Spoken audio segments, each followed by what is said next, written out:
In the heart of Tennessee, a high-stakes political contest is underway in the state's 7th Congressional District, a region known for its passionate voters and history of close races. The eyes of the nation are turning to this district, as the outcome could have ripple effects far beyond state lines. A special election is set for December 2, 2025, a date now circled on calendars across the district. This off-year vote is generating unusual excitement, with both local and national media closely following every development. The race features two sharply contrasting candidates: Democratic State Representative Afton Bain, a progressive activist known for her outspoken advocacy on social justice issues, and Republican Matt Van Epps, a staunch supporter of law enforcement and traditional values. Their campaigns have energized their bases, drawing large crowds and sparking heated debates. But this election is more than just another contest.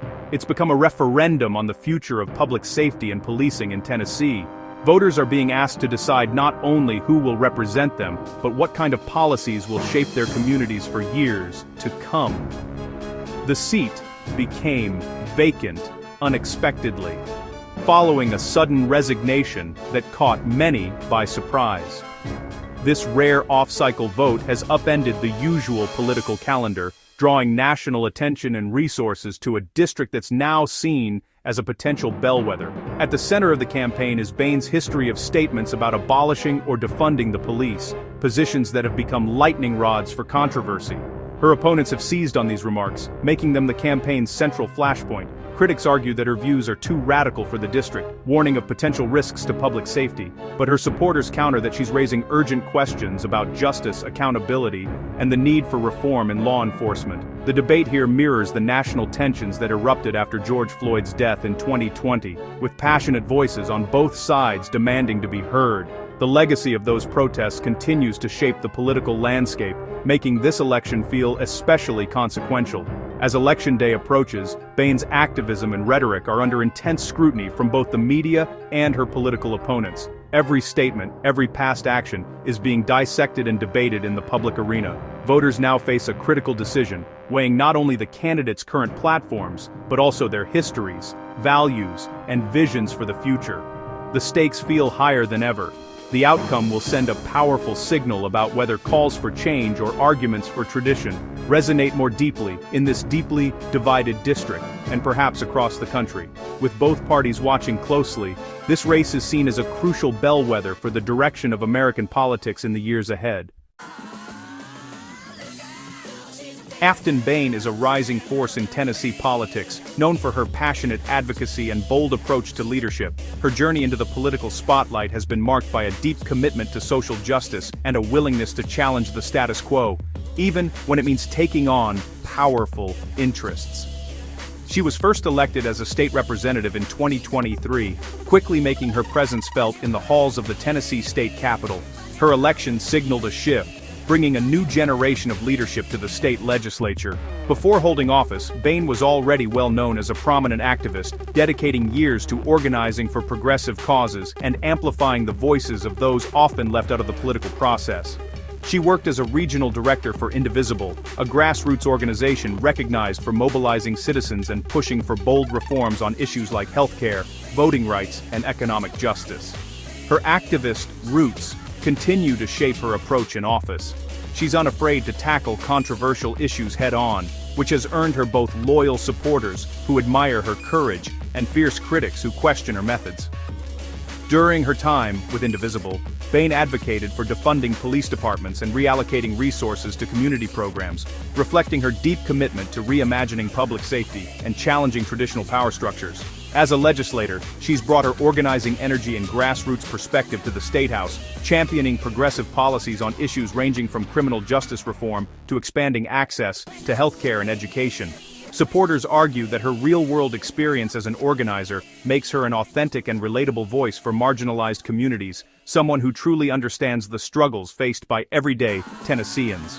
Opponents, however, claim her activist background is too extreme for mainstream politics, warning that her positions could alienate moderate voters and disrupt bipartisan cooperation. Her journey from protest to policymaking highlights the ongoing tension between activism and governance, raising questions about how far grassroots movements can go once inside the halls of power. Now, as she seeks a congressional seat, Voters across the district must decide whether her activist past is an asset that brings fresh ideas and energy, or a liability that could hinder effective representation. The campaign is shaping up to be a test of whether grassroots activism and outsider energy can truly translate into electoral success at the national level, or if traditional political experience still holds sway. Afton Bain's story is at the heart of the district's political crossroads, symbolizing the broader debate over the future direction of Tennessee politics and the role of activism in shaping tomorrow's leaders. The controversy around Bain centers on statements she made during the 2020 Black Lives Matter protests. She once questioned why Nashville's police budget wasn't being slashed further, even suggesting the department be dissolved. In interviews, she encouraged imagining a world without police, advocating for transformative justice. Critics see these as calls for abolition, while supporters say she was pushing for bold reform. Her social media history and public remarks have become ammunition in a heated campaign. Abolish the police is a provocative slogan, but its meaning is often misunderstood. For many, the phrase conjures images of chaos or lawlessness, but the reality is far more nuanced and rooted in a vision for safer, healthier communities. Advocates don't propose eliminating law enforcement overnight. Instead, they envision a gradual shift toward community-based safety.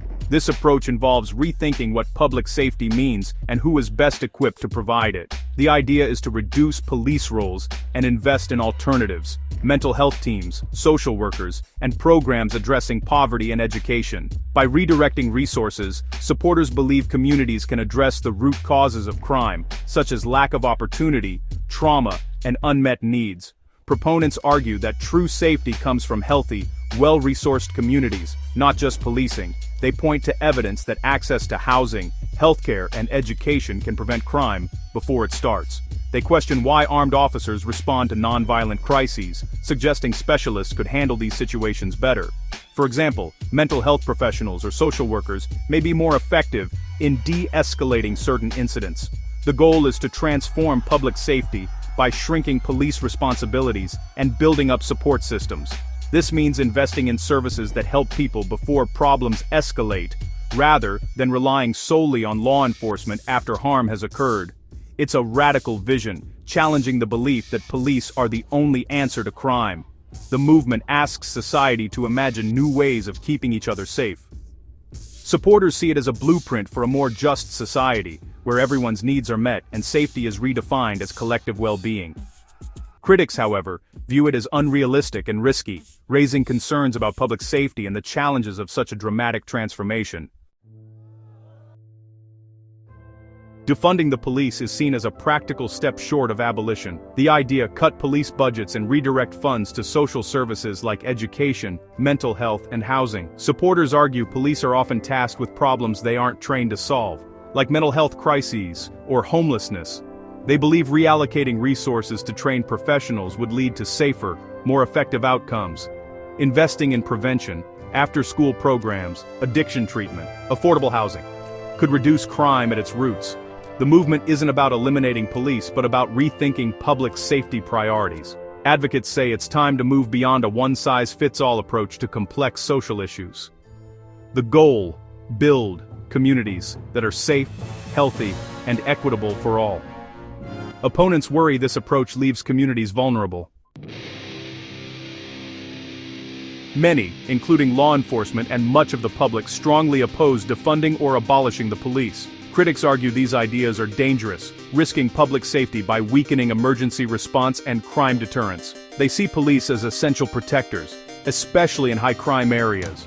Opponents believe reform, not dismantling, is the answer. Better training, accountability, and community relations. They warn that social workers can't replace police in volatile situations. In Bain's campaign, her critics paint her as out of touch with voters' safety concerns. For many, strong support for law enforcement is non-negotiable in a candidate. Bain's supporters see her as a courageous leader, not a radical. They argue her statements reflect the pain and frustration of communities long affected by police violence and systemic injustice. For them, the debate isn't about chaos, it's about demanding real change after decades of failed reforms. Ben's call to imagine a world without police is seen as a push for creative solutions, not lawlessness. Supporters emphasize the context. Her comments came amid national outrage after George Floyd's death. They say she's being targeted for participating in a vital debate. Progressive allies argue her activism shows deep commitment to justice and equality. For her base, challenging the status quo is a strength, not a weakness. The campaign has become a battleground over the meaning of public safety.